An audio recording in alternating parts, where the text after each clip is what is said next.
The incident immediately grabbed the attention of onlookers. Nearby residents were worried about the effect these fumes would have on them. Well, Michael, I was watching TV on Saturday around about between 8 and 9 o'clock. I can't remember exactly. And this awful smell came into the house. The smell was more or less the same when we had the oil spill. Videos of the Singapore-registered MT Teresa 2 were posted on social media. In answer to GBC questions, the government confirmed the Port Authority had contacted the vessel immediately, ordering it to stop and to provide an explanation.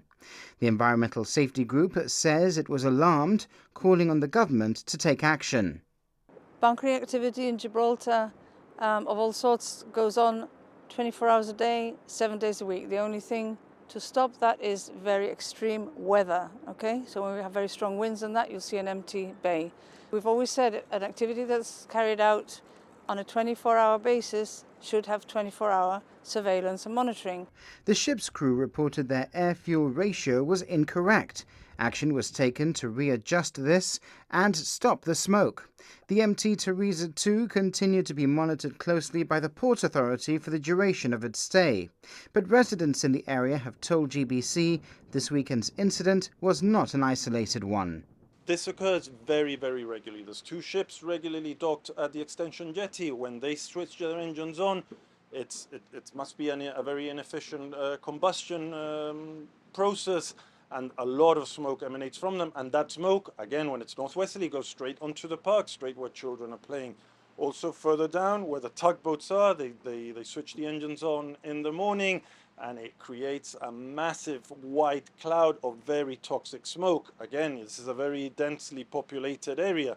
Ultimately, we're breathing these fumes. I don't think this level of smoke happens all the time, but we still see that comes down to the way that emissions are being regulated, and that there still has to be a push for cleaner fuels for vessels to use. Even the barges that we use here have got to be of the highest standards, because they are producing fumes all the time, and they should be as clean as possible. And then the visiting vessels should also perform to a standard to be allowed to come into port. The Environmental Agency is currently investigating the situation, and the air quality monitoring system will be consulted to determine the impact of the fumes. Is it a result of bad practice? Then you've got to find them. If it's sloppy practice, you've got to find them. And you've got to find them because they have polluted our airspace and they've caused people, unease and perhaps even some impacts you don't know. In summer, I've had to close the windows, especially at night. I've had to close the window because I can breathe. I can smell this toxic fume coming into the house. So that's a small example. The government told GBC bunkering had already finished at the time of the incident.